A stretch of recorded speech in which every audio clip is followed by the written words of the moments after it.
আমরা দীর্ঘক্ষণ যার কবিতা আবৃত্তি শোনার জন্য অপেক্ষা করছি,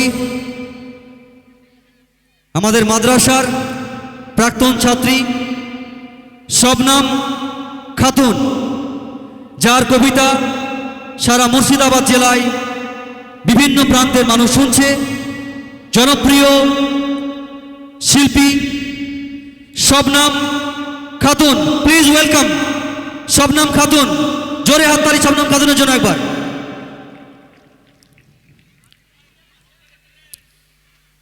আমি শবনম খাতুনকে অনুরোধ করব আবৃত্তি শুরু করার জন্য। Thank you so much. আসসালামু আলাইকুম। আমার আওয়াজ যাচ্ছে কি আমি বুঝতে পারছি না। আচ্ছা, ফাইনালি আমি মাইক পেয়েছি। সবাইকে উপস্থিত সম্মানীয় অতিথিবৃন্দ এবং আমার শ্রদ্ধেয় শিক্ষক শিক্ষিকারা এবং আমার প্রিয় ছোট ছোট ভাই বোনেরা, সকলকে নতুন বছরের অনেক অনেক শুভেচ্ছা এবং অনেক ভালোবাসা। 10টা বছর পার হয়ে গেছে এর মধ্যে। আমি শবনম, আমি 2015 সালে এইচএস পাস করেছি আমাদের ভাবতা আজিজিয়া হাই মাদ্রাসা থেকে। আর তারপরে 10টা বছর মাঝে চলে গিয়েছে, কিন্তু আজকে আসার পর মনে হচ্ছে যেন সেই দিন আমি তোমাদের মতো স্কুল ড্রেস পরে এখানে বসেছিলাম, তোমাদের মতো এনজয় করছিলাম বা আমিও পারফর্ম করছিলাম। আজকে এই বিদ্যালয় আমাকে কি দিয়েছে আমি শুধুমাত্র এইটুকু সময় আমি বলে বোঝাতে পারবো না। আজকে যে এখানে দাঁড়িয়ে আছি তার অন্যতম অবদান কিন্তু এই বিদ্যালয়ের।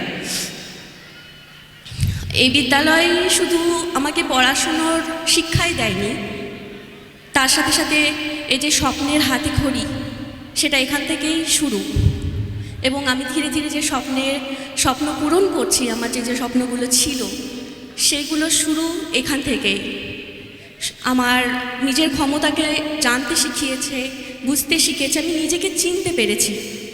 এই সমস্তের জন্য আমি খুবই মন থেকে অনেক কৃতজ্ঞ আমার স্যার ম্যামদের সবার প্রতি, আমার এই বিদ্যালয়ের প্রতি। এবং এই মায়ার টানেই এতদিন পরেও এক ডাকে আমি এখানে। সবাইকে অনেক অনেক ধন্যবাদ আজকে আবৃত্তি করার জন্য আমাকে বলা হয়েছে। একটি আঞ্চলিক ভাষায় লেখা কবিতা আমি শোনাবো। কবিতাটি যেহেতু আঞ্চলিক ভাষায়, তাই সবার মনোযোগ একটু আমি কেড়ে নেওয়ার চেষ্টা করব। কবিতার নাম তেজ, লিখেছেন কবি দেবব্রত সিংহ।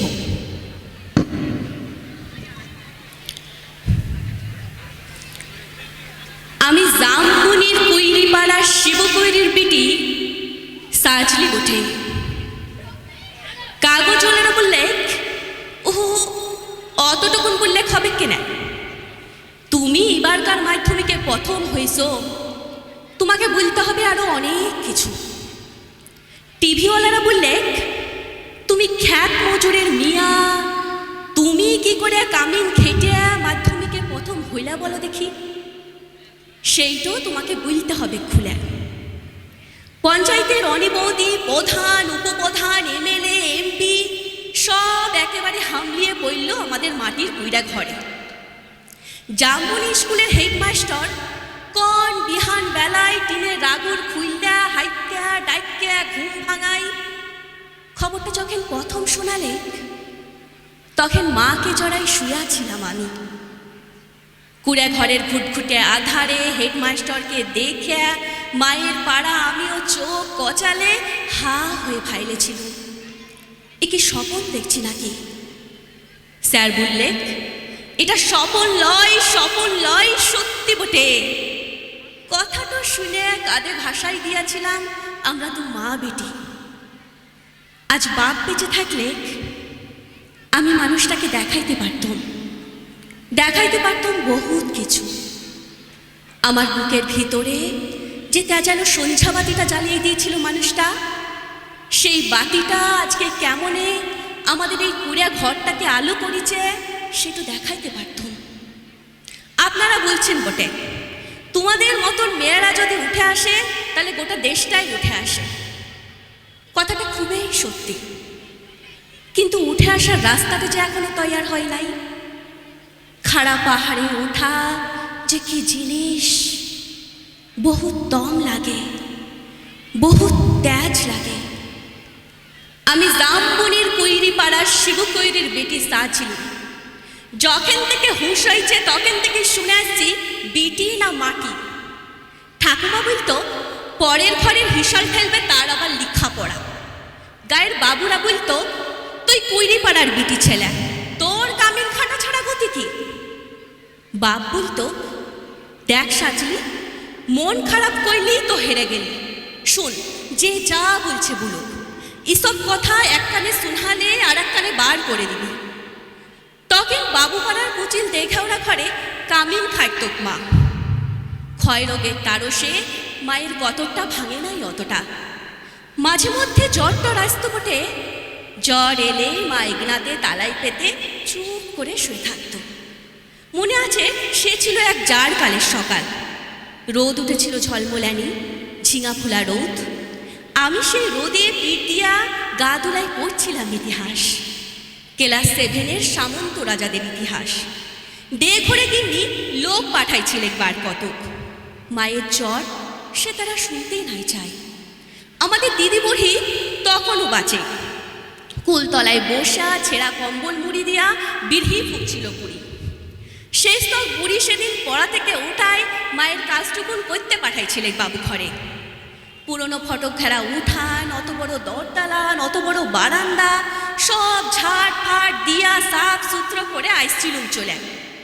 ডে করে গিন্নি নাই ছাড়লে, এক গাদা ইটা কাটা জুটা বাসন এনে আমার সামনে ধরে দিলেন। বললাম আমি তোমাদের জুটা বাসন ধুতে লাগবো। বাবু গিন্নি সে কি রাগ। কি বললি তুই? যত বড় মূল হয় তত বড় কথা।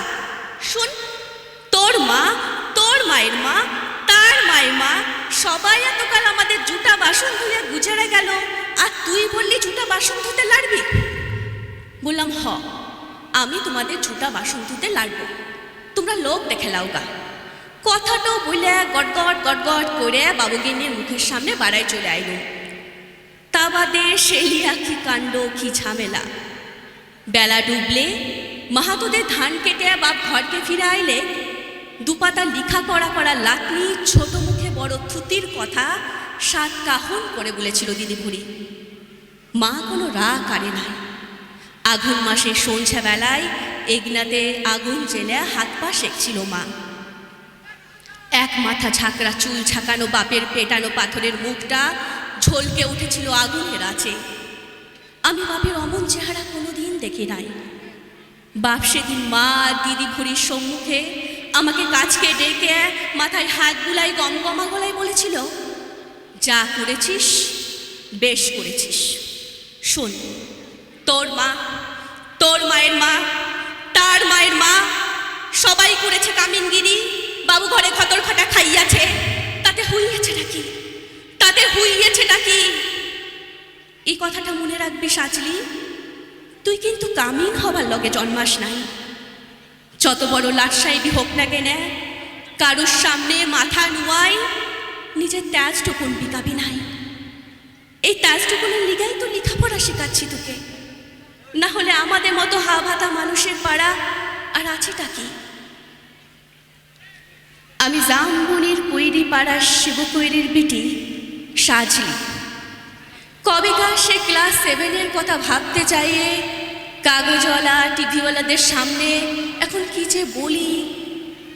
তালপাতার রদ দিয়ে ঘেরা গবুল্লতার ইগনাতে লুকিয়ে এখন লুকাকার। তার মাঝে বাঁশি বাজায় জিপ গাড়িতে চেপে আগুকুচু পুলিশ লিয়া মন্ত্রী এলেক ছুটে, কোথায় সাজলি কৈরি কোথায়।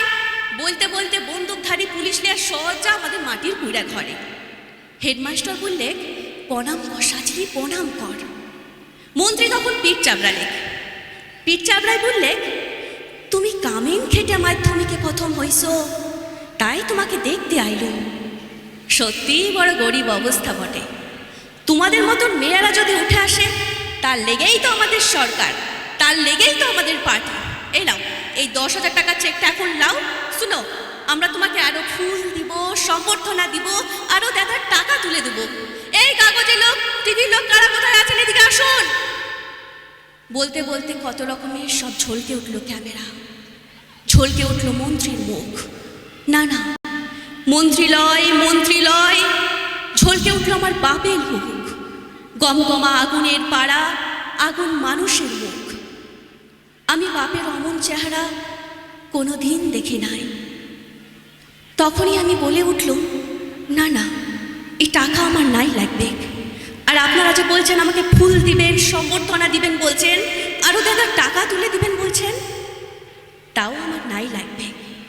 মন্ত্রী তখন ঢোক গিললে, গায়ে সে বাবুগিন্নির বড় বেটা, সে এখন পার্টির বড় লেতা। ভিড় ঠেলে এসে বললে, কেনা কি হয়েছে রে সাজলি, তুই তো আমাদের ঘরে কামিন ছিলি, বল তোর কি কি লাগবে, বল তোর কি কি লাগবে, খুলে বল খালি।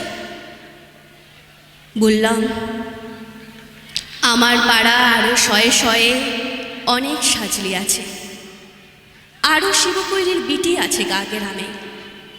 তারা যতদিন অন্ধকারে পড়ে থাকবে, তারা যতদিন লেখাপড়ার লেগে কেঁদে বলবে, ততদিন কোনো বাবুর দয়া আমার নাই লাগবে। শুনছেন আপনারা, ততদিন কোনো বাবুর দয়া আমার নাই লাগবে।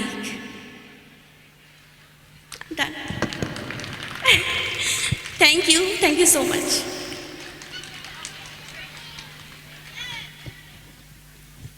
ধন্যবাদ। অসাধারণ, অনবদ্য, কোনো বিশেষণই যেন যথেষ্ট নয়। এই বিটি ছেলা আমাদের মাদ্রাসার উজ্জ্বল প্রাক্তনী শবনম খাতুন। শবনম খাতুনের জন্য একবার জোরে হাততালি। আমি সঞ্চালকের কাছ থেকে একটু মাইকটা চেয়েই নিলাম। শবনম, ওরা 11তে এসে ভর্তি হয়েছিল, ক্লাস 11 এসে ভর্তি হয়েছিল 13 সালে, বেশ কয়েকজন এক ঝাঁক। তো এক বছরে আমরা ওদেরকে একটু, আমাদের সুযোগ হয়েছিল সেই সময় ইউথ পার্লামেন্ট কম্পিটিশানে আমাদের স্কুল চান্স পেয়েছিল, ওদেরকে একটু রিহার্সাল আমি করিয়েছিলাম। ওরা স্কুল লেভেল থেকে ব্লক থেকে ডিস্ট্রিক্টে, যে ডিস্ট্রিক্টে হচ্ছে জেলার সমস্ত স্কুল মাদ্রাসাগুলো পার্টিসিপেট করে। খুব বলতে ভালো লাগে, এরাই দেবপুর গ্রাম থেকে এসেছিল, দেবপুর বুড়িন্দা ওই দিক থেকে।